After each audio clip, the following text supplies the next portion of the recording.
hagamos un breve repaso. Entonces, un primer estudio tendría que ser alabanzas a Dios por sus bendiciones en Cristo, en donde nos muestra la manera en que Dios obró desde la eternidad, diseñó desde la eternidad, obró en su Hijo Jesucristo y lo implementó, por así decirlo, en nosotros por su Espíritu. Y frente a este primer cuadro, si se quiere, glorioso, de Dios en favor de nosotros, Pablo tiene una oración. Si Él nos ha bendecido de tal manera, la oración de Pablo es que podamos entender, podamos abrir nuestros ojos para ver la plenitud de su bendición. ¿Cierto? Y entonces, luego Pablo usa tres palabras: esperanza, que es la esperanza con la que Él nos llamó; herencia, que es la herencia reservada para nosotros; y poder. Y lo que estábamos viendo es que si el llamamiento está al inicio y la herencia está al final en una línea cronológica, el poder debiese ser aquello que está entre el inicio y el final. Y por lo tanto, Pablo parece que empieza a presentarnos de manera muy importante el poder de Dios en favor de nosotros. Y desde el 1:19 comienza a decirnos que ese poder extraordinario, supereminente, usa palabras que son, que pudieran parecer redundantes, porque si uno dice grande, no tiene para qué decir grandísimo, porque ya lo dijo. Pero si uno dice grandísimamente grande, lo que está tratando de decir es que supera la comprensión de grande. O sea, ¿qué es lo más grande para usted? Bueno, imagínese algo, pero mucho más grande que eso. Eso es lo que está haciendo Pablo con este lenguaje. Tal vez algunos lo califican de superlativo. Y está entonces manifestándonos que ese poder ya obró. Y el núcleo, cuando está hablando del poder, es que es un poder para con nosotros los que creemos. Y va a describir ese poder. Ese poder actuó históricamente. No es un poder, no es un poder que se basa en la fuerza de voluntad o en la fuerza de la fe. Creer es poder, decía una persona. No, si tú crees, lo puedes alcanzar. No, se basa en el poder de Dios. Y ese poder de Dios ya tuvo una evidencia histórica. ¿Cuándo? Cuando resucitó a Cristo. Resucitó a Cristo, lo exaltó a su diestra y lo sentó, le dio una posición de honor sobre todo principado, poder, autoridad y señorío, y sobre todo nombre que se nombra. Es como dos áreas donde Pablo engloba todas las cosas. Y lo da por cabeza sobre todas las cosas. Usa una preposición espacial, en el sentido de que dice, esto está sobre, aquí está bajo, ¿cierto? Sobre todas las cosas lo dio por cabeza a la iglesia. Entonces nos muestra un poder extraordinariamente grande, extraordinariamente maravilloso. Disculpe la expresión, pero él usa palabras como dinamis, un poder que no es concebible humanamente, mucho mayor a cualquier poder humano. Y ese poder, Pablo está mostrándonos desde el capítulo 2, verso 1 al 10, ese poder tiene una proposición inicial. La proposición inicial es que ustedes estaban muertos. ¿Y qué hace Dios? Nos da vida juntamente con Cristo. y Él os dio vida a vosotros. Ante la declaración, a ver si está aquí. No. No puedo volver. Ahí. Ahí. Y Él os dio vida a vosotros. Ante la declaración de su gran poder hacia nosotros, el apóstol va a mostrar que lo ocurrido con Cristo, atención a esto, lo ocurrido con Cristo se aplica también a nosotros los que creemos. Eso es lo que va a mostrar el apóstol Pablo, que este gran poder con el cual Dios resucitó a Cristo de entre los muertos y lo exaltó, sentándolo a su diestra en los lugares celestiales, también ese gran poder aplica a nosotros. El contraste es obvio entre la vida antes de Cristo y la nueva vida en Cristo, porque en dos momentos, versos 2 y 3, Pablo dice en otro tiempo. Por ejemplo, en el verso 2 del capítulo 2, dice, en los cuales anduvisteis en otro tiempo. Y en el verso 3 dice, entre los cuales también todos nosotros vivimos en otro tiempo. Y por lo tanto está diciendo, hay una condición pasada y hay una condición presente. Hay una condición pasada que tiene esta característica. El poder de Dios actuó en esa condición pasada. Y por lo tanto, la manera en cómo empieza el capítulo 2, verso 1 es, y Él os dio vida a vosotros. Y lo que hacen los tres primeros versículos del capítulo 2 es mostrarnos el sombrío retrato de nuestra condición pasada. Hermanos y hermanas, no se puede entender los versículos 4 al 7, cuando dice que nos da vida juntamente con Cristo, si no entendemos nuestra condición pasada. Por eso, el apóstol inicia con nuestra condición pasada. En contraste con las riquezas de la bondadosa gracia de Dios en Cristo. Y cómo articula el sombrío retrato de nuestra condición pasada con las riquezas de la bondadosa gracia de Dios en Cristo, con el verso 4. En el verso 4 está esta extraordinaria palabra, creo que lo puse ahí en el original, que es jodeteos, pero Dios. Y cada vez que aparece esta expresión, pero Dios, aparece cuando Dios, por ejemplo, interviene en un escenario donde no hay posibilidad humana alguna. Cuando Dios coloca una impresión de Él, de cómo es Él, en un ambiente donde no hay posibilidad humana. Por ejemplo, en Hechos 13:30 dice, ese más podría leerse como pero Dios le levantó de entre los muertos.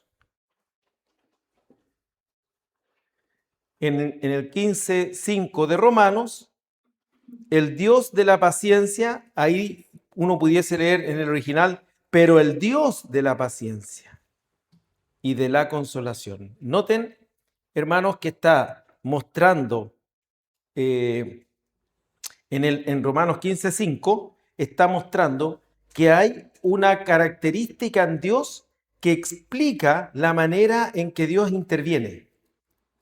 Porque es el Dios de la paciencia y de la consolación. Romanos 15:13, que son versículos muy, muy bonitos para meditarlos y tenerlos en el corazón, en el entendimiento. Dice, pero el Dios de esperanza. O sea, nuestro Dios es un Dios de la paciencia, es un Dios de la consolación, es un Dios de la esperanza. Y aparece este pero Dios en el escenario en que aquello de lo cual es imposible aferrarse, Dios lo muestra por medio de sí mismo. Y el último, el Dios de paz, pero el Dios de paz. Entonces, cada vez que aparece este pero Dios, es una intervención en función de el carácter de Dios en medio de un escenario que no tiene posibilidades de que aquello que es de Dios pueda aparecer sin la intervención divina. Cada vez que está este pero Dios, es porque Dios obra en un escenario, en un ambiente, en unas circunstancias en que sin su intervención no es posible alcanzar aquello que resuelve esa circunstancia. El caso más icónico, si se quiere, es que en medio de la muerte, Dios da vida. Amén.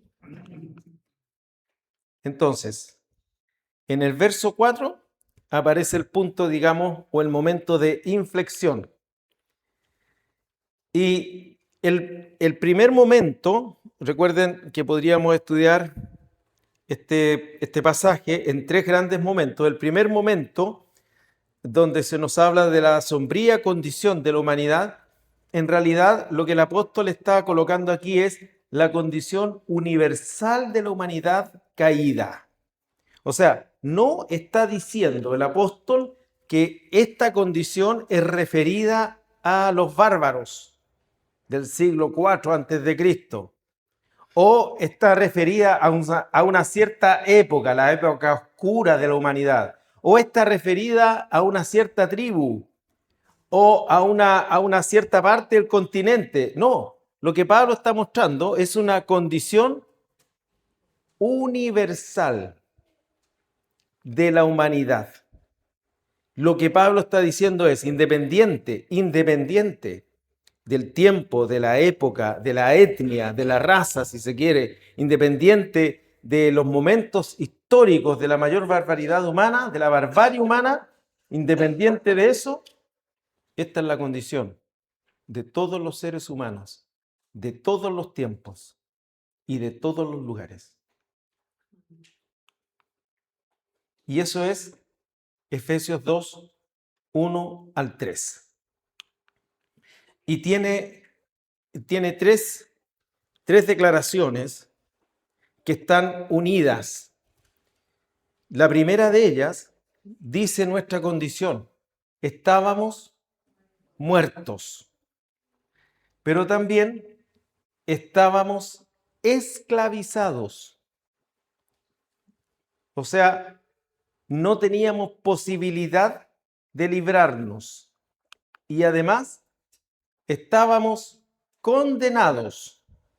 Si uno va leyendo estos versículos, los vamos a leer para ver que está, por así decirlo, esta cadena de ideas en las que muestra claramente una condición de todo ser humano en toda época y en todo lugar.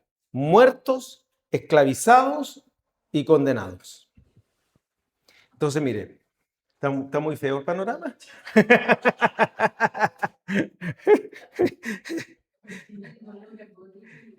Ya, leamos entonces. Recuerden que Él os dio vida, no aparece. Entonces tendríamos que leer. Y a vosotros, cuando estabais muertos en vuestros delitos y pecados, en los cuales anduvisteis en otro tiempo, siguiendo la corriente de este mundo, conforme al príncipe de la potestad del aire, el espíritu que ahora opera en los hijos de desobediencia, entre los cuales también todos nosotros vivimos en otro tiempo, en los deseos de nuestra carne, haciendo la voluntad de la carne y de los pensamientos, y éramos por naturaleza hijos de ira, lo mismo que los demás.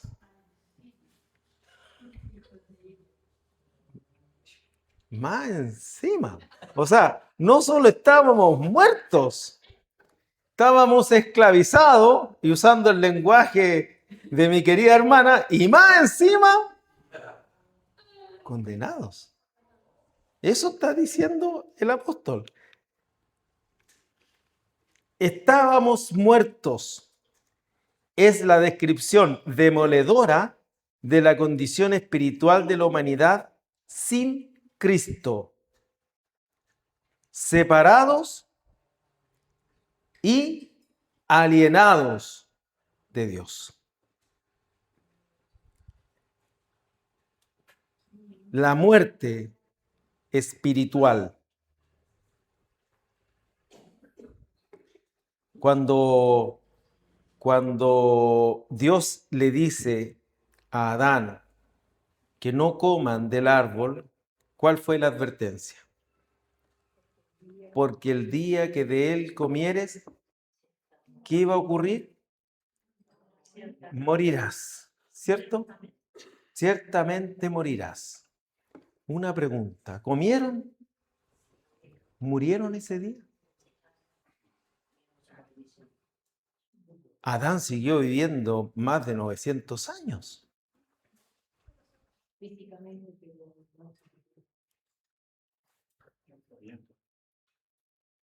¿En qué sentido murieron ese día? Quedaron separados de Dios. Y la muerte física que ocurrió 900 años después no es más que el resultado en el tiempo de aquello que ocurrió en el espíritu. El resultado de la separación. O sea, la muerte física de Adán, ocurrida más de 900 años, fue declarada o decretada en el momento en que su espíritu se desconectó, por así decirlo, permítame la expresión, su espíritu se desconectó de Dios. Lejos de ser un espíritu que mirara a Dios, que contemplara a Dios, se volvió hacia sí mismo, donde uno es el que más interesa, donde uno es el que más importa, donde uno es el que es el centro, donde lo que a uno le pasa es lo que más tiene importancia para todos, o lo que debiera tener más importancia para todos. Se volvió a sí mismo porque ¿qué le dijo Satanás a la mujer? Porque el día que de él comieres morirás, le dijo Dios. ¿Y qué le dijo Satanás? La serpiente. No, si no van a morir. No van a morir. Porque Dios no le dijo todo a ustedes. Dios se quedó, disculpen la expresión, pero para que lo entendamos, Dios se quedó con algo oculto. Porque Dios sabe algo que no se nos dijo. El día que de él comieres, morirás. No. Van a ser abiertos vuestros ojos. Y seréis como Dios. O sea, se van a endiosar.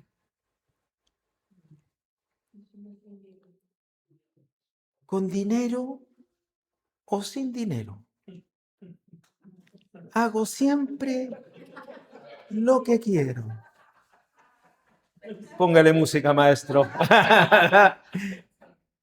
Y mi palabra, no tengo trono ni reina, ni nadie quien me comprenda. Pero sigo puro veneno de serpiente esa canción. Bueno, les tengo otra. Viví a mi manera. Porque lo único que importa soy yo. El centro de la vida soy yo. Nadie se preocupa por mí.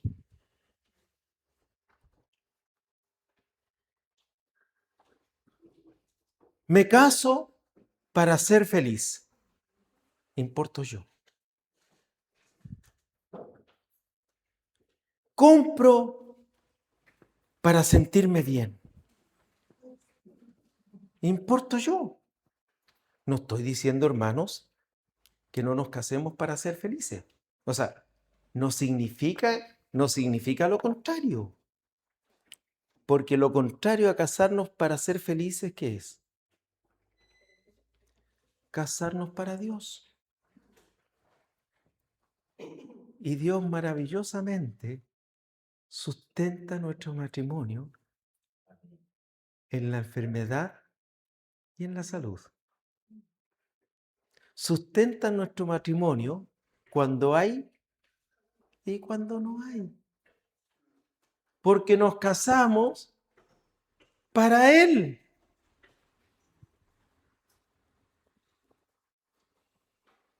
Entonces, cuando alguien dice, me estoy acordando de puras canciones,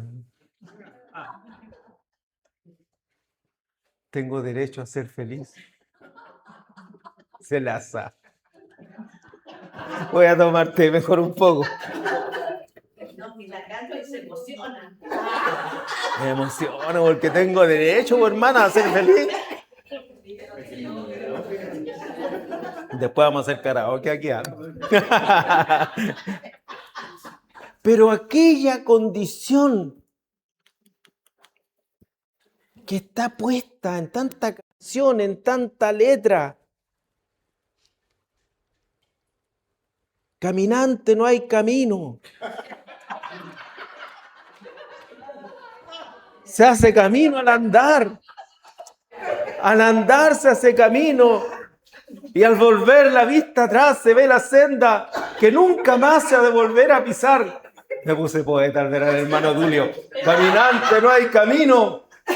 ¿Se le ocurrió otra canción? No, porque nosotros fuimos a vivir a un potrero y era el único camino el que habíamos hecho nuestro caminar. Mire. Y mirábamos para aquí y es verdad, ese O sea, pero miraba hacia abajo y tal. No tenemos por qué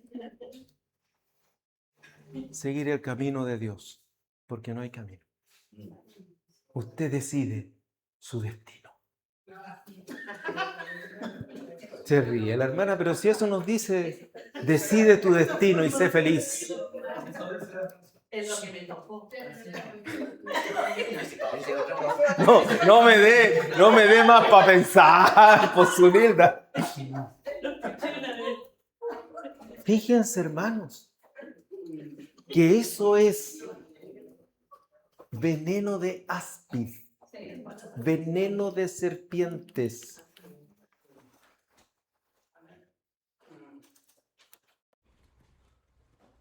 Porque lo extraordinario de Dios es que podamos vivir para Él. Aleluya. Así que esa es la descripción demoledora de la condición humana. Estábamos esclavizados. Y lo vamos a mirar, Dios mediante, si es que llegamos. Bajo el dominio de fuerzas sobre las cuales carecíamos de control. Eso es lo que está diciendo el apóstol Pablo aquí. Y estábamos condenados, porque como bien dijo la hermana, más encima, éramos por naturaleza objetos de la ira de Dios. hijos de ira. Así que miren cómo nos retrata la condición de todo ser humano. Ahora, si hay alguien que es no creyente y empieza a mirar esto, ¿qué va a decir? No,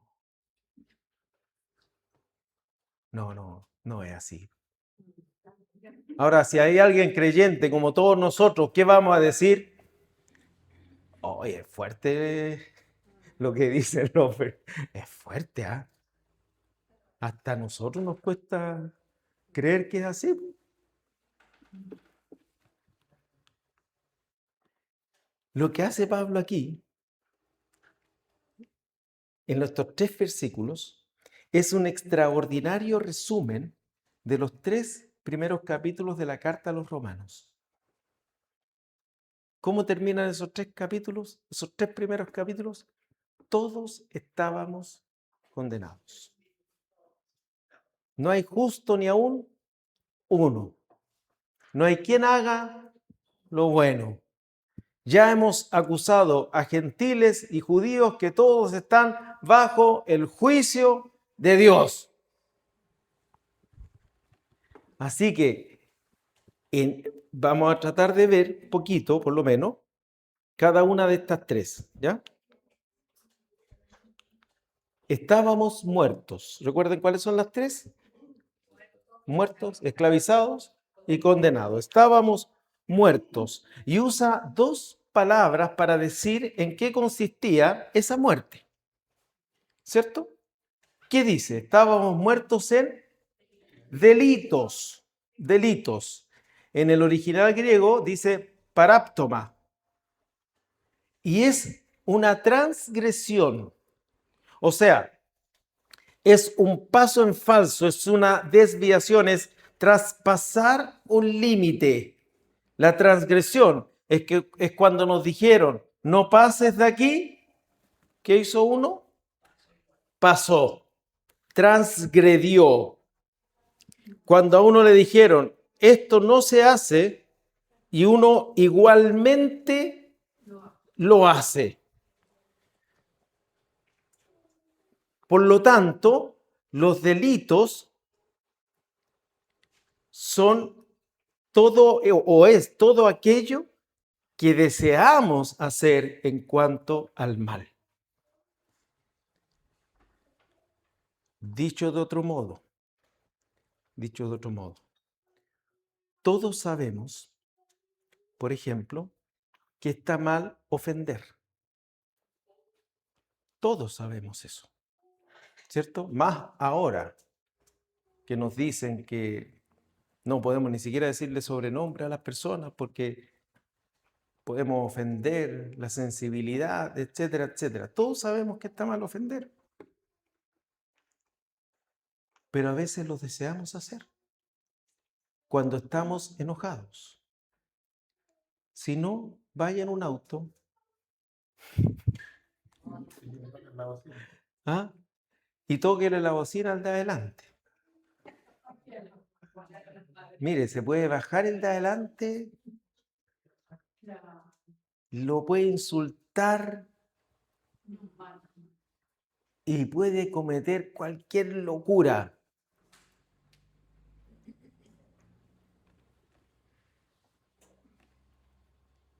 Usted pasa por el paso peatonal, viene un auto y pasa por al lado suyo, pero pasa igual, y el del auto le grita a usted, viejo, vieja.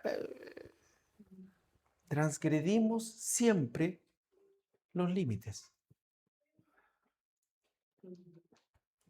Y eso se activa así de rápido. O sea, es impensado. Impensado. Basta que nos pisen el callo, que nos tiren un escupitajo. No sé si a alguien le han tirado un escupo. Sí, es terrible. A uno le dan ganas de... Transgredimos inmediatamente. Y no solo delitos, sino pecados. Y la palabra original para pecado es hamartía. significa no dar en el blanco, errar, no alcanzar la medida. O sea, si las transgresiones es aquello que deseamos hacer en cuanto al mal, Pablo está diciendo aquí, o está mostrando aquí, que los pecados son o es aquello que no podemos hacer en cuanto al bien. La transgresión es cuando pasamos el límite. En el original, esa es la palabra original, paráptoma. Y el pecado es cuando no damos la medida de algo que es bueno.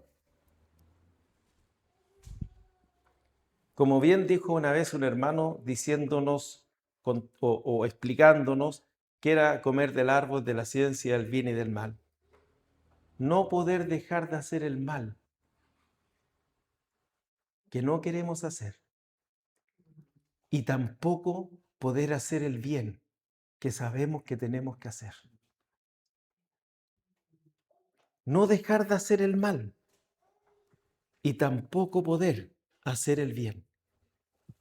Entonces Pablo está diciendo algo que es interesante en el original, porque dice, estabas muertos en vuestros delitos y pecados. Pero en el original, si uno lo compara con Romanos 5:12, lo que está diciendo es que la muerte es producto de los delitos y pecados. Y que esos delitos y pecados es porque nacimos en Adán. Y el resultado de aquello es nuestra muerte espiritual. ¿Se entiende, hermanos? No lo vamos a leer, pero lo dejamos ahí puesto. Romanos 5:22. Estábamos en Adán y pecábamos. Y por causa de nuestros pecados, el resultado fue la muerte espiritual. Estábamos muertos y queda tan evidente cuando uno lo desarrolla de esta manera. Cuando Pablo lo muestra de esta manera, aquello que deseamos hacer en cuanto al mal. A veces la gente dice, hay que ser vivo. ¿Y qué significa esa expresión? Que hay que ser vivo. O sea, si puedo engañar, pillo. Si puedo engañar, engaño. Y las personas en general, si pueden engañar, ¿qué hacen? Engañan.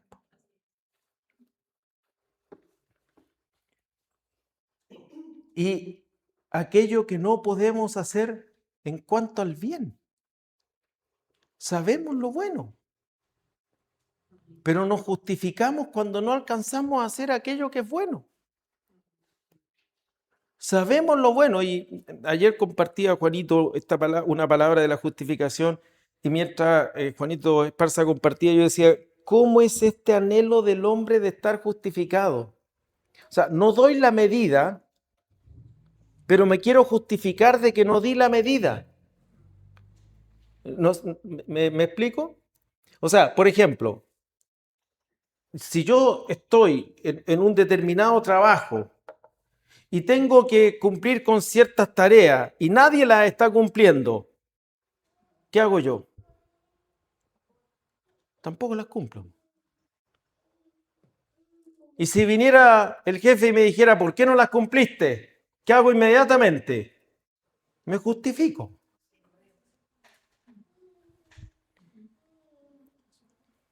Siempre recuerdo que era muy usual esto, sobre todo en los alumnos. Yo fui director de colegio por muchos años, entonces disfrutaba yo estas cosas, la verdad, disfrutaba. Entonces le decía a un alumno, ¿por qué vienes sin un uniforme?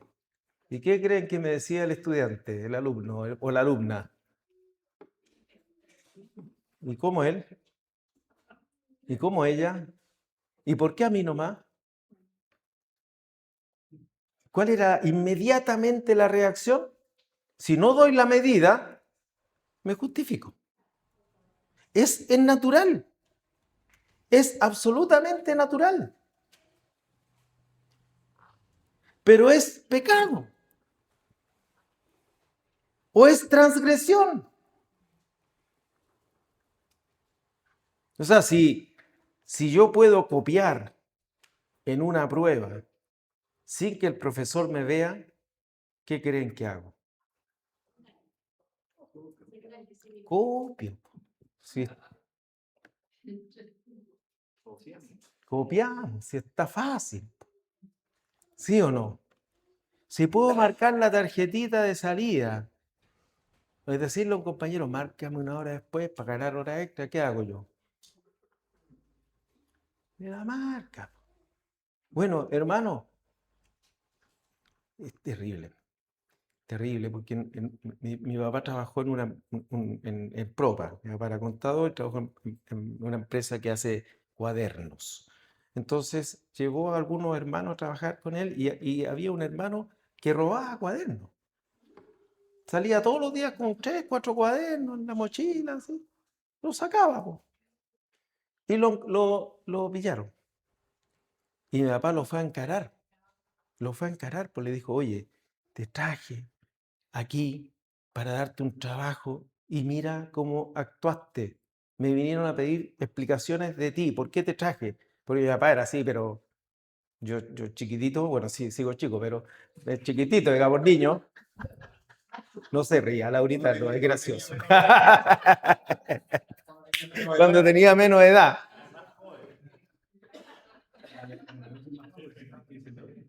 Llegábamos a la empresa de mi papá y lo salían estos gerentes así con vozarrón. Su padre, ejemplo de disciplina, ejemplo de trabajador eficiente. Sí, también no quedaba, pero con la tremenda medida. Mi papá encaró a este joven. ¿Y saben qué le dijo a este joven? Tienen cualquier cuaderno.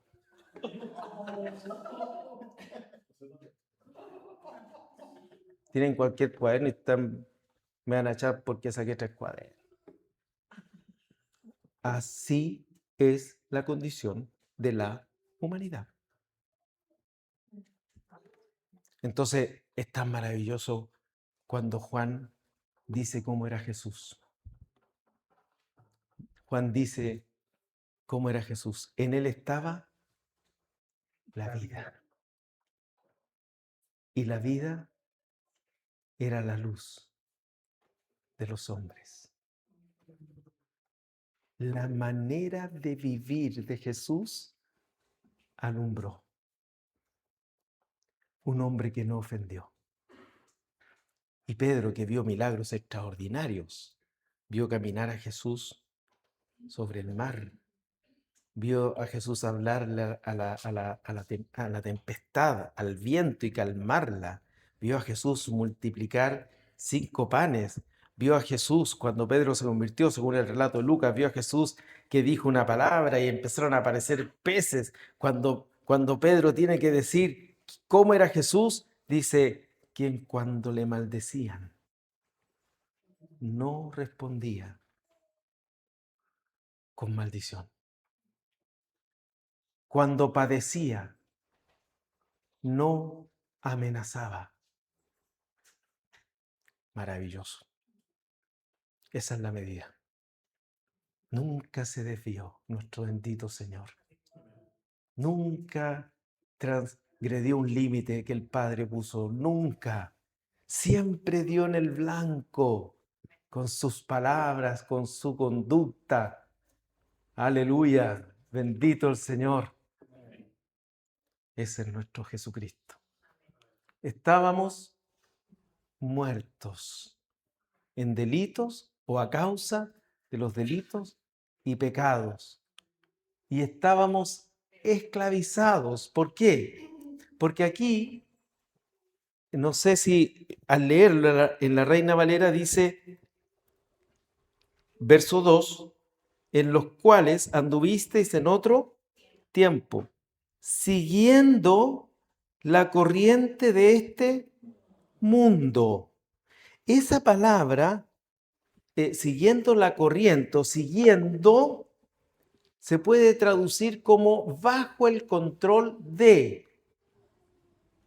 Y estábamos esclavizados por tres fuerzas. Yo recuerdan que les dije que eran fuerzas respecto a las cuales no teníamos control. Estábamos esclavizados por el mundo, por Satanás y por la carne. En ese orden aparecen aquí. Siguiendo la corriente de este mundo, conforme al príncipe de la potestad del aire, al príncipe de la potestad del aire, Satanás. Y además haciendo la voluntad de la carne y de los pensamientos. Vivíamos en otro tiempo en los deseos de nuestra carne. Y todas esas mundos, Satanás, carnes, están anticipados en un contexto donde una palabra en original es bajo el control, que es en el griego, es katá. Cuando dice conforme, es de acuerdo a o bajo el control de. Entonces estábamos esclavizados bajo el control de la época de este mundo. ¿Qué es el mundo? Para decir que estábamos bajo el control de este mundo. O esclavizados por este mundo. ¿Qué es el mundo? ¿Cuál es la palabra griega? ¿Alguien la sabe? La palabra griega para mundo. Cosmos. De cosmos viene una palabra muy conocida para nosotros. Cosmética o cosmético. ¿Qué es el cosmos? ¿Qué es la cosmética? También viene cosmovisión. ¿Qué es el cosmos? Es el arreglo ordenado de algo que nos parezca atractivo. O sea, la cosmética o la cosmetología.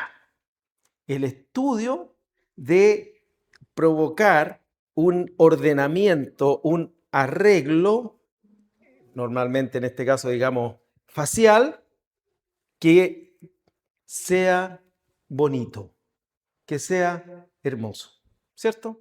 Nadie va al espejo, se arregla un poco para no verse bien. Los que se pueden arreglar, pues algunos gastan mucho tiempo en eso, pero no vamos a hablar de eso aquí.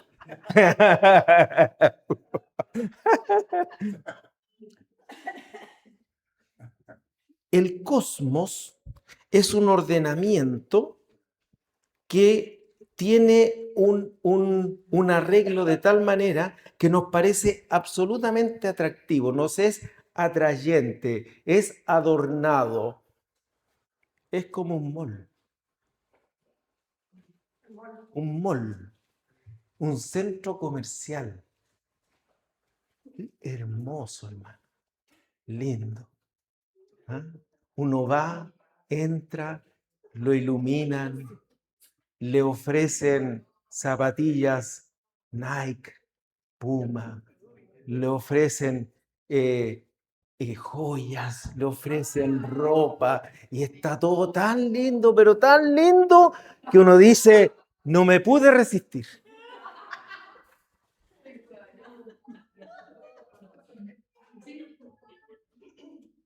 Pero lo que no sabemos, o lo que la persona que está en ese ambiente tan lujoso, tan hermoso, tan adecuadamente ordenado, en esa cosmovisión, no se da cuenta que está bajo el control de eso. Totalmente bajo el control de eso. De esa comprensión de la vida, de esa comprensión del mundo, está bajo el control pleno de aquello que se puede tipificar como cosmos o como mundo. Y Juan, el apóstol Juan, que es uno de los que más habla del mundo, dice, todo lo que hay en el mundo, ¿qué hay en el mundo? Los deseos de los ojos, los deseos de la carne y la vanagloria de la vida no provienen del Padre.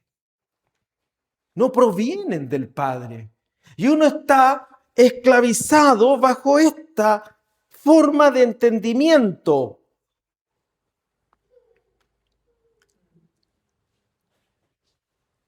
Miren, una forma de entendimiento en la que el mundo nos controla. Mi vida es mía. Y yo hago lo que quiero con mi vida. Nadie está sobre mí. Eso es una cosmovisión. Y nos colocan esas ideas con tanta fuerza en nosotros que quedamos bajo el control de esa cosmovisión. Quedamos bajo el control de la época de este mundo que caracteriza la forma de vivir de la sociedad secularizada sin referencia a Dios. En el primer siglo, cuando el Evangelio empieza a irrumpir en todas las esferas de la sociedad, ¿sabe cuál fue la amenaza del Evangelio? De hecho, mandaron a un espía. ¿Alguien sabe esa historia? Mandaron a un espía a ver cómo eran esta cosa extraña que se juntan hombres, mujeres, niños, amos, esclavos, ricos, pobres, se juntan todos. ¿Cómo es esto? Debe ser una sedición. Y hay un testimonio de una persona que se llama Plinio, el joven, y dice, no hay que preocuparse mucho de ellos. Se reúnen temprano. ¿A qué hora la reúnen mañana? No tan temprano. Se reúnen temprano, cantan unas canciones a un rey que murió más encima crucificado. Además, y dice, y comen un alimento muy sencillo. Comen pan y toman un poco de vino. No hay que preocuparse de ellos.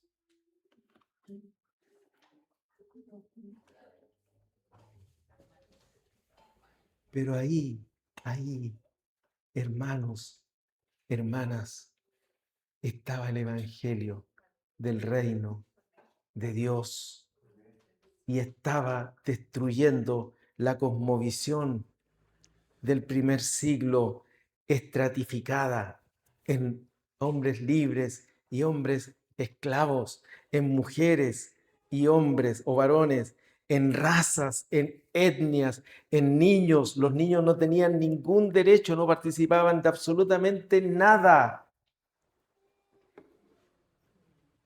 Y ahí eran queridos, eran amados, eran estimados. Eso que ellos vieron tan intrascendente estaba desarmando completamente la estructura del Imperio Romano, la cosmovisión del Imperio Romano. Tenían que haber amos y tenían que haber esclavos. A un amo jamás se le ocurriría pensar que un esclavo era su hermano. Y la carta a Filemón, si uno la entiende en este contexto, es riquísima. Bueno, bajo el control de la época de este mundo, que Dios nos dé claridad de qué significa este mundo, este cosmos. Porque miren cómo dice aquí, siguiendo la corriente de este mundo. Una pequeña ilustración, Los peces muertos, ¿cómo se saben cuando hay una corriente fluvial? Porque van con la corriente. Los peces vivos van contra la corriente, siguiendo la corriente de este o bajo el control de la época, de la era de este mundo.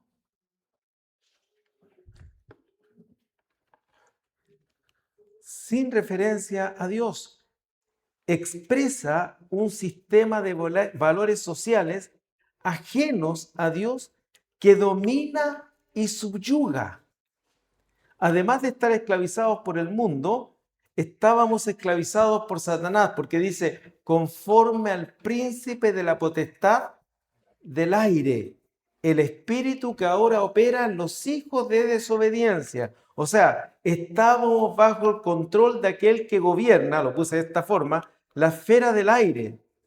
Es descrito como un espíritu que opera poderosamente en los que viven en desobediencia. Recuerdan, para unir estas dos primeras, ¿no? Mundo y Satanás. ¿Qué dice Juan sobre el mundo? El mundo entero está bajo el maligno. O el mundo entero yace, no tiene ninguna posibilidad. El mundo entero está bajo el maligno. Leamos esos dos pasajes. Segunda de Corintios 4:4.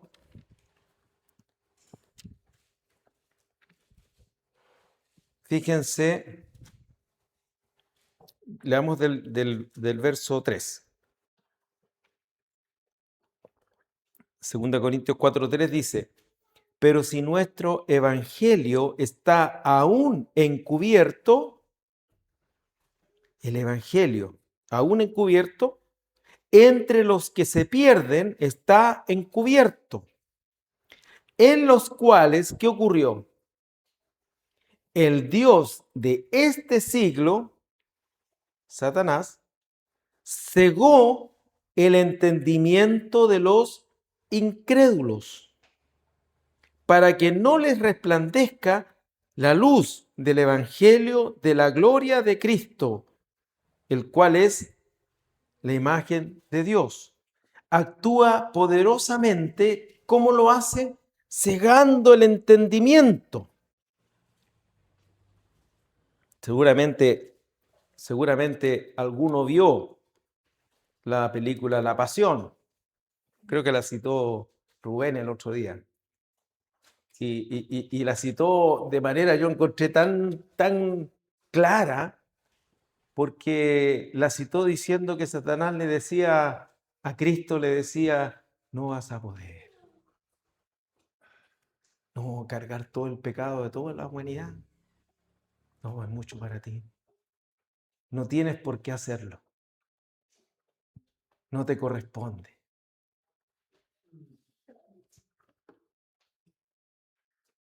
¿Qué le dijo sutilmente Pedro a Jesús cuando Jesús anunció su muerte? No, que nunca tal cosa te acontezca. Qué bueno que es Pedrito con el Señor, ¿cierto?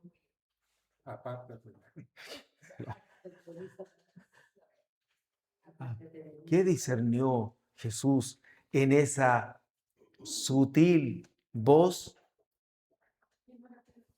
Apártate de mí, Satanás.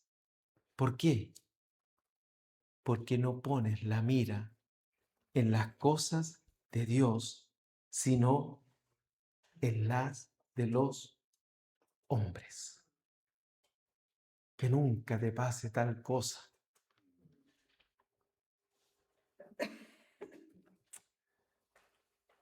Bueno, cegó el entendimiento. ¿Y cómo lo hace?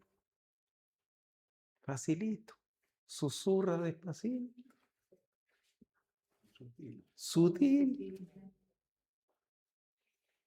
Ya, si a alguien le interesa un poco más y tiene la posibilidad, hay un libro de C.S. Lewis, uno de los libros más conocidos, por ahí, muy cortito, pero muy entretenido leerlo, que se llama Cartas del Diablo a su sobrino.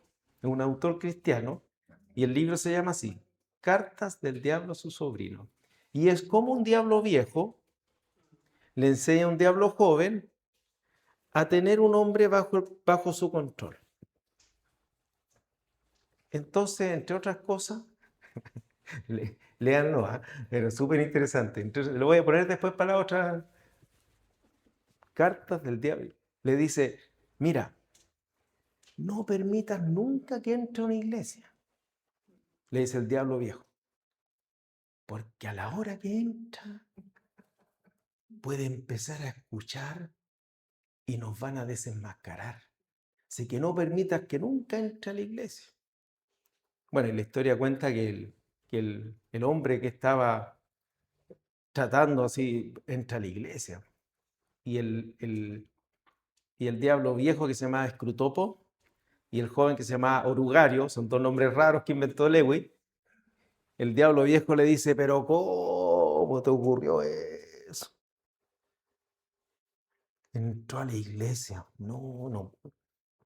Ya, ya, pero no te preocupes. Mira, tienes que decirle que empieza a mirar cómo son los hermanos. Y empieza a decirle todos los defectos que tienen. Que no te saludan. Que no te llaman. Que pasan al lado tuyo. Ya. Y se hacen lo que no te dieron. Y resulta que la historia es que sigue y el diablo viejo ya se empieza a enojar. Le dice, no, pues ya está hasta orando. Ya, pero mira, enséñale a orar por los problemas que hay en India. Pero no permitas nunca que ore por los problemas de reuma de su madre. Porque a la hora que empieza a orar por eso, va a empezar a servir a su mamá. Y en vez de perder a uno, vamos a perder a dos. Porque la mamá va a decir, ¿y qué le pasó a este que ahora viene a preocuparse por mí? Y así es la historia, bajo el control de Satanás. ¿O usted cree que cuando un hermano se va de la iglesia, se va porque el Señor se lo dijo? Bueno, me pregunto. Está lleno de razones para irse. Y si yo la escuchara, le encontraría toda la razón. Pero hay una que no le encuentro razón. Hay una nomás. ¿Sabe cuál es? Que Dios pagó por ti.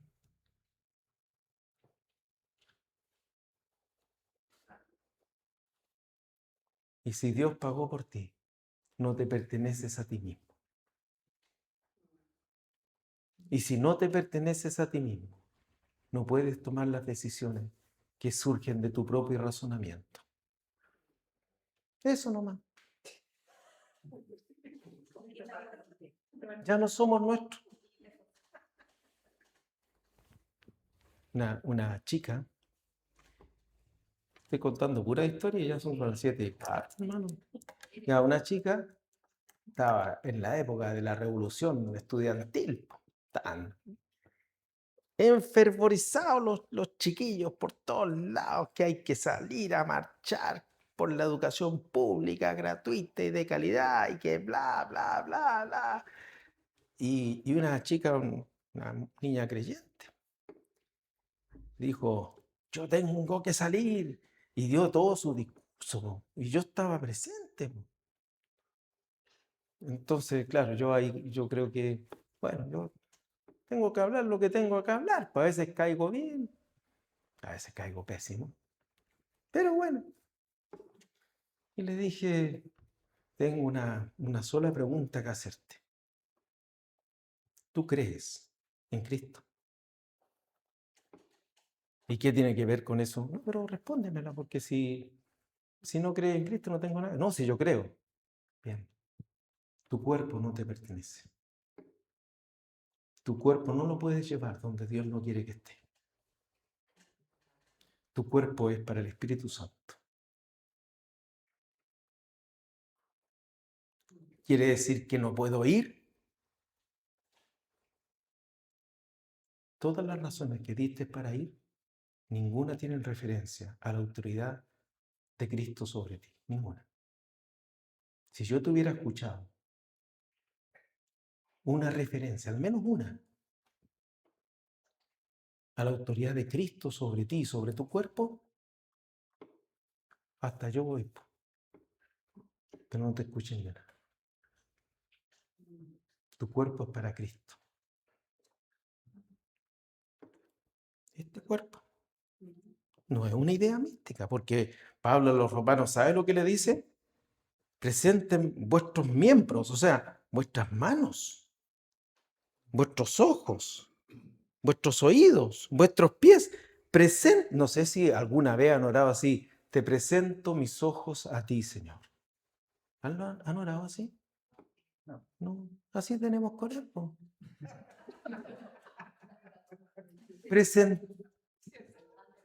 ¿Dice la Escritura o no dice?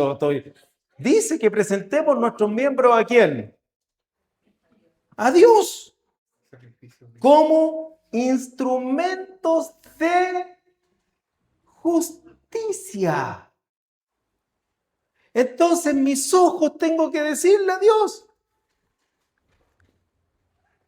Padre, soy tuyo. Mis ojos son para ti. Los presento a ti para ver lo que tú quieres que yo vea. Los presento a ti como instrumentos de tu justicia. Entonces agarro el celular y empiezo a mirar. Ah, no, esto no lo puedo ver. Prendo la televisión y aparece una escena extraña, tampoco la puedo ver. Es que es muy fome así, pues, hermano.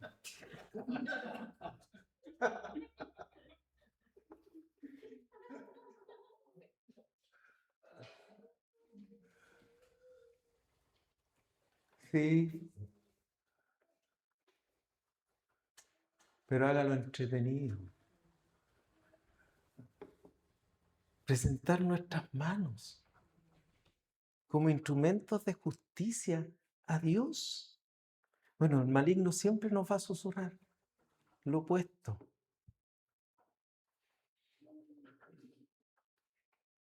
No, si mira lo que te hicieron. No te invitaron al cumpleaños de tal o de cual. Y por eso alguien se va de la iglesia, ¿no? Está mal. Está mal, ¿cierto? Está pésimo. Mal. Mal, pues bueno, ya, sigamos. Bajo el control de Satanás. Acuérdense del libro, ¿eh? Cartas del diablo a su sobrino. Y esclavizados por la carne. Vivíamos en las pasiones de nuestra carne.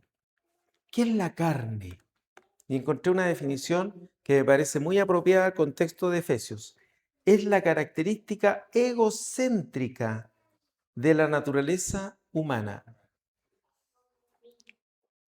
que está corrompida. O sea, las pasiones de nuestra carne. A ver, cuando el Señor dijo, como en los días de Noé, ¿qué ocurría en los días de Noé? Comían, bebían, se casaban y se daban en casamiento, ¿cierto? ¿Ah? No, pero está malo comer, hermana. Las empanaditas estaban re buenas, les digo yo. Estaban espectaculares. ¿No? En los sanguchitos, los pastelitos. ¿Está malo comer? No. ¿Está malo beber? No. Voy a beber un poco de té y si después en alguna comida, moderadamente, sí, está bien, moderadamente. Una Coca-Cola. ¿Está malo casarse? Oh.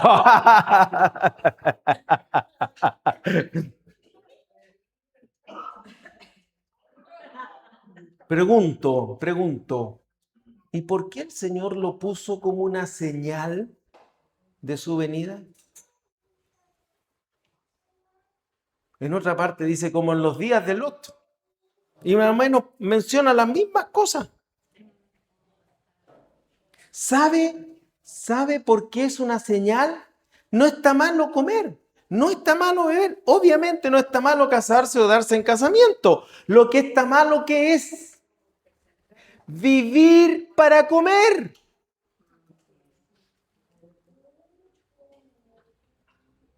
Vivir para aquello que no es el Señor. Eso es lo malo. Lo malo no es comer, pero no podemos estar todo el día pensando, ¿y qué comeremos mañana? Oye, podríamos ir. Oh, mañana quiero hacer, qué rico mañana. Y toda la vida es comer. Centrarnos en comer. Eso es una característica egocéntrica de nuestra naturaleza. No está malo casarse. A ver, no está ahí. No está ahí. Pero en Corintios dice, el tiempo es breve. Resta pues, y dice unas cosas bien extrañas, no sé si la leo, que los que tienen esposa sean como si no la tuviesen. Que los que compran como si no poseyesen. Los que disfrutan de este mundo como si no lo disfrutasen. Entonces, ¿cuál es la idea ahí? Vivir para aquello. Vivir para comer. Vivir para el matrimonio. Hermanos, está muy bien casarse, si así el Señor lo ha querido.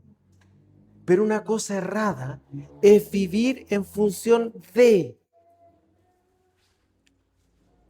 Está muy bien si alguno puede mandarse un buen viaje, ¿ah? A México, por ejemplo, y claro, que puedan disfrutar y que puedan salir, está muy bien. Pero ¿qué es lo que está mal? Centrarnos y vivir para aquello. Los que disfrutan de este mundo como si no lo disfrutasen. Lindo es viajar. Todos nosotros los que han podido viajar y han disfrutado de esos viajes preciosos. Qué bueno, hermano, qué alegría, hermano. Pero no vivas para eso. Porque la apariencia de este mundo pasa.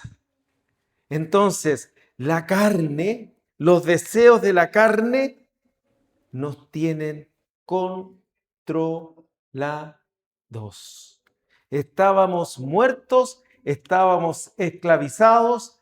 El deseo de la carne se opone a la voluntad de Dios, así como la mente carnal está en permanente oposición al conocimiento de Cristo. Ojo con eso. Pensamiento carnal, ahí después ustedes lo pueden buscar, está en permanente oposición al conocimiento de Cristo. Y estábamos muertos, esclavizados y condenados. Estábamos condenados. Y usa Pablo una palabra muy fuerte. Y éramos por naturaleza, hijos de ira. Por nacimiento. La palabra naturaleza ahí es la misma que nacimiento. Por nacimiento formamos parte de una raza caída.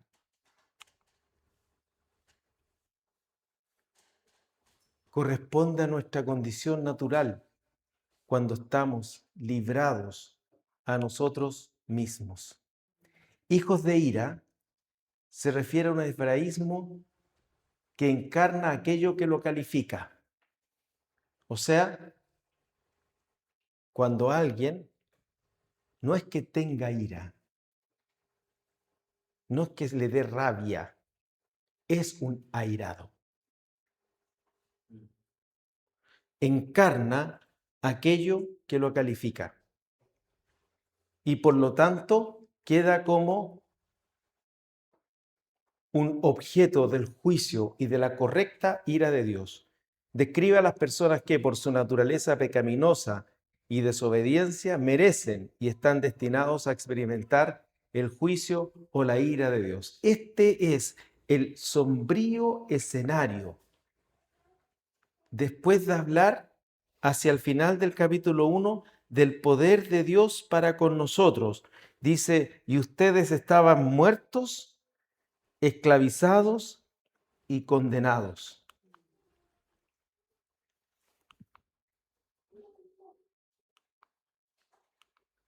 Pero Dios, aleluya, pero Dios manifiesta su misericordia en medio de este escenario de muerte. ¿Qué está haciendo Pablo? Pablo va a hacer algo aquí y por razón del tiempo vamos a mirar un poquito. Pablo va a hacer algo aquí asombroso, extraordinario. Miren, leamos solamente. Pero Dios, recuerdan que cada vez que leíamos ese, pero Dios, el Dios de la paciencia, el Dios de la consolación, el Dios de la esperanza, el Dios de paz, pero Dios, que es rico en misericordia. Como Dios es rico en misericordia por su gran amor. O sea, la misericordia de Dios, el hecho de poder venir a estar con nosotros, a bajarse a nuestra condición de humanidad caída, de raza caída, no fue por una lástima. No es como cuando uno ve a un mendigo y dice, ya le voy a esto, le saca un par de moneditas, le da algo de recursos o le lleva un pancito por lástima. No, Dios tuvo misericordia de nosotros por causa de qué. Miren cómo lo dice Pablo maravillosamente. Por causa de su gran amor con que nos amó. Dios intervino porque nos amó. Dios intervino con su misericordia porque nos amó. Pablo está diciendo, este es Dios. Este es su carácter esencial. Es misericordioso a causa de su gran amor hacia nosotros, que aún estando en la terrible descripción de los primeros 3 versículos, ¿qué hizo? Nos dio vida. ¿Cuándo? ¿Cuándo nos dio vida?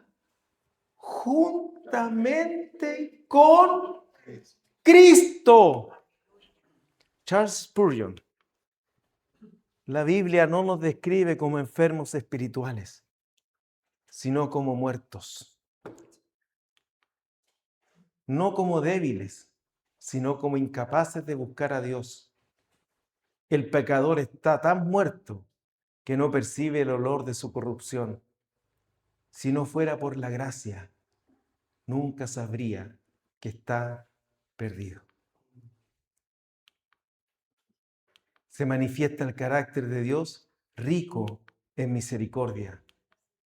Ahí hay algunas, lo tienen los chicos, así que después lo podemos poner en un PDF, lo pueden tener para mirar ahí un poco los textos. Y ahí están las palabras, el eleos de Dios es la misericordia, el ágape de Dios es el amor desinteresado, sacrificial, que busca el bien del otro sin esperar nada a cambio. El amor de Dios es la causa, el origen. Por causa de su gran amor, la misericordia es la expresión visible, es el resultado. Él actuó misericordiosamente porque en su origen Él nos amó. En la causa final está su amor. ¿Y qué hizo? la gracia nos salva. Ya, termino con esta. Permítanme 5 minutitos. Por gracia sois salvos. La gracia no encuentra hombres vivos, sino muertos. Y cuando los encuentra, no los reanima por un momento, sino que les da vida. Los resucita y los sienta en lugares celestiales. Dios es rico en misericordia. La causa de esa misericordia de Dios es el gran amor con que nos amó. ¿Y cómo expresó ese gran amor, esa riqueza de misericordia, ese poder para con nosotros? Porque cuando nos encuentra, nos da vida, nos resucita y nos sienta en lugares celestiales. Hermanos, tal vez no vamos a entender nunca la muerte terrible en la que estábamos, pero tampoco vamos a entender nunca la gracia gloriosa de Dios que nos lleva a lugares celestiales. Usa una preposición. Las voy a colocar las 3 enseguida. Así están en el original. Sun sopoyeo, que significa nos dio vida con él. Sun es con o partícipe conjuntamente, es una coparticipación. Sunergeiró, nos resucitó con él. Y suncatizó, nos sentó con él. Lo que Pablo aquí está diciendo, y es una maravilla, está diciendo, nos covivificó. Esa sería la palabra, si es que uno la tiene que decir de una sola vez. Nos dio vida juntamente con él, nos covivificó, nos corresucitó, nos cosentó. La preposición sun, que está en cada uno de esos verbos, significa o implica la participación con Cristo. Uno va a comparar todos esos versículos y en todos esos versículos aparece esta preposición con o participación con Cristo. El credo apostólico señala, refiriéndose a Cristo, seguramente lo conocen, al tercer día resucitó entre los muertos, subió a los cielos y está sentado a la derecha de Dios Padre. Termino con esto. Lo asombroso de Efesios 2, 4 al 7 es que Pablo no está escribiendo acerca de Cristo, sino acerca de nosotros.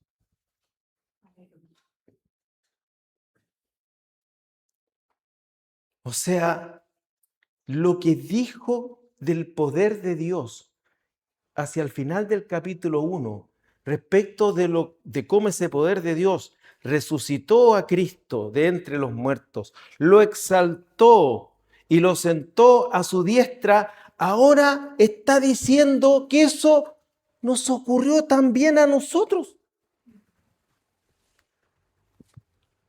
Déjeme ver. No. Nos ocurrió a nosotros. Nos dio vida juntamente con Él.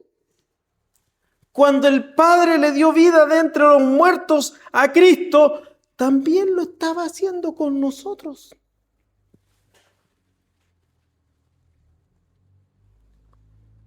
Nos resucitó con Él. Y hay algo extraordinario de Efesios.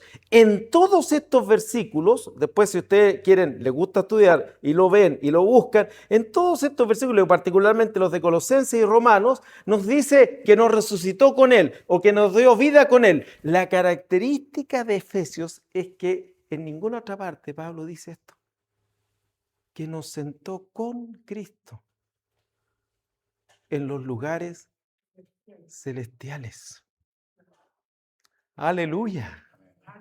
Es sorprendente porque Pablo está diciendo algo que sobrepasa nuestro entendimiento, sobrepasa nuestra comprensión. Es como una cosa tan, por así decirlo, superior a nuestra capacidad de entenderlo, que estamos sentados con Cristo en lugares celestiales, que estamos resucitados con Él, que estamos vivos con Él, que solo el espíritu de sabiduría y de revelación puede alumbrar este entendimiento en nosotros. O sea que cuando Cristo estaba resucitando de los muertos, nosotros estábamos resucitando con Él. O sea que cuando Cristo estaba siendo entronizado en los lugares celestiales, nosotros estábamos siendo entronizados con Él. ¿Eso dice la Escritura?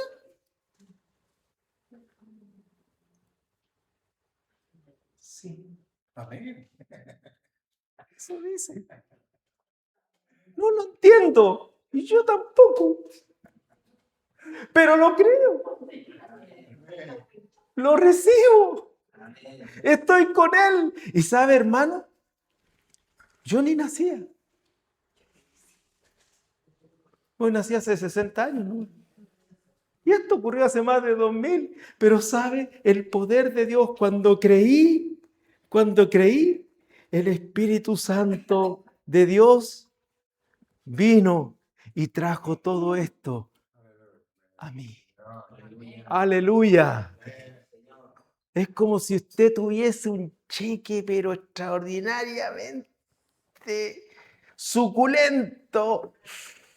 Y de repente te vive en la pobreza más grande, y llora todos los días. Y de repente alguien llega y le dice: oye, pero si cuando murió tu tío hace como 60 años atrás te dejó este cheque, ¿lo quieres recibir? Y uno le dice: no te puedo creer.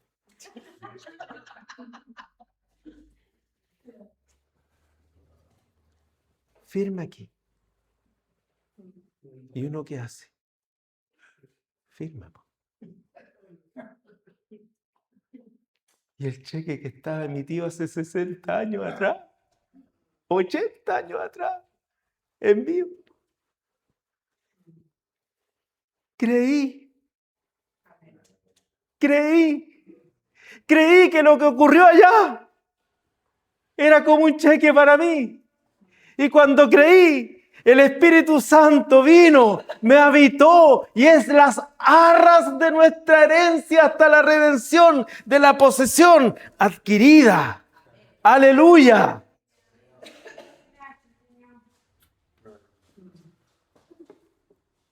Glorioso, impresionante, sorprendente, asombroso, sublime.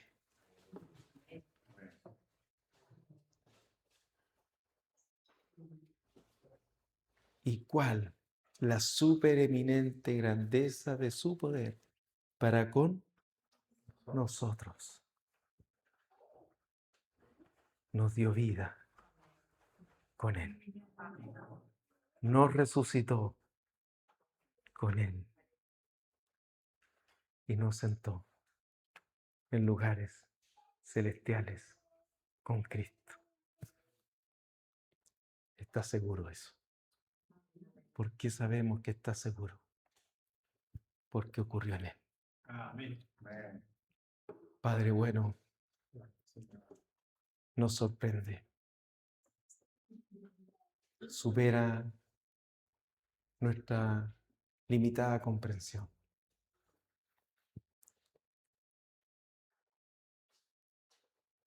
Solo pensar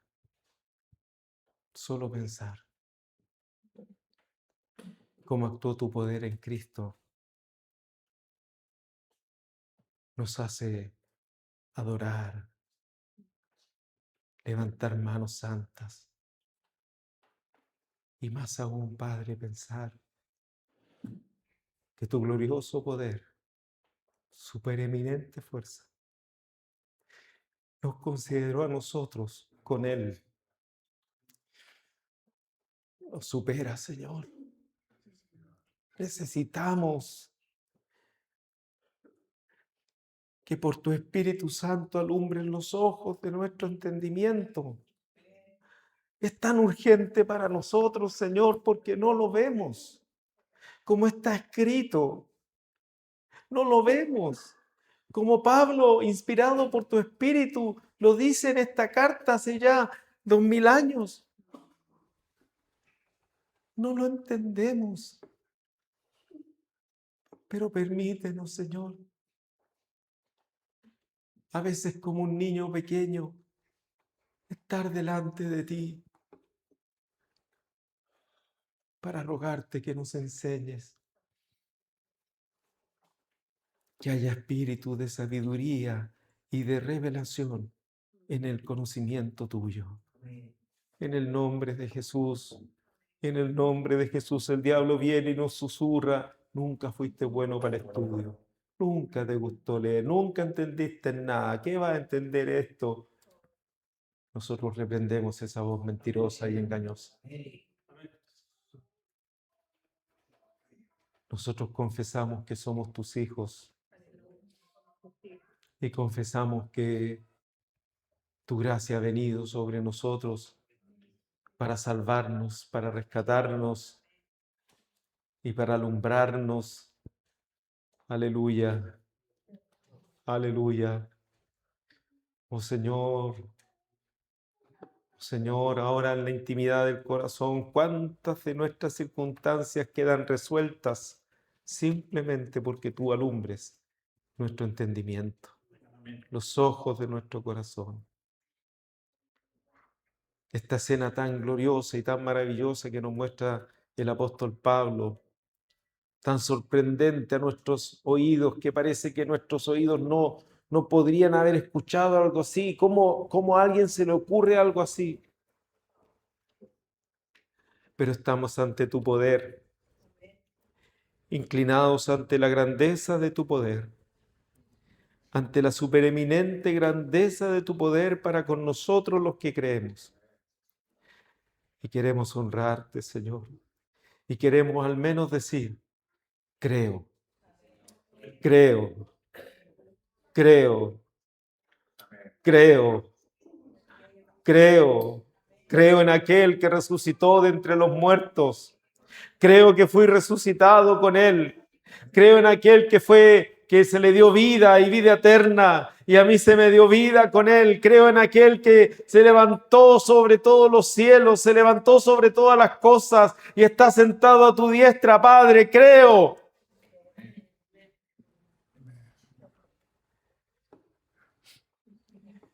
Y creo que en tu misericordia y en tu gran amor, a cada uno de nosotros nos sentaste con Cristo en los lugares celestiales. Amén. Qué derroche de amor, qué profundo amor sobre nosotros, Señor, tan indignos que somos. Qué misericordia mostraste, que nos impacta, Señor. Que la dureza de nuestro corazón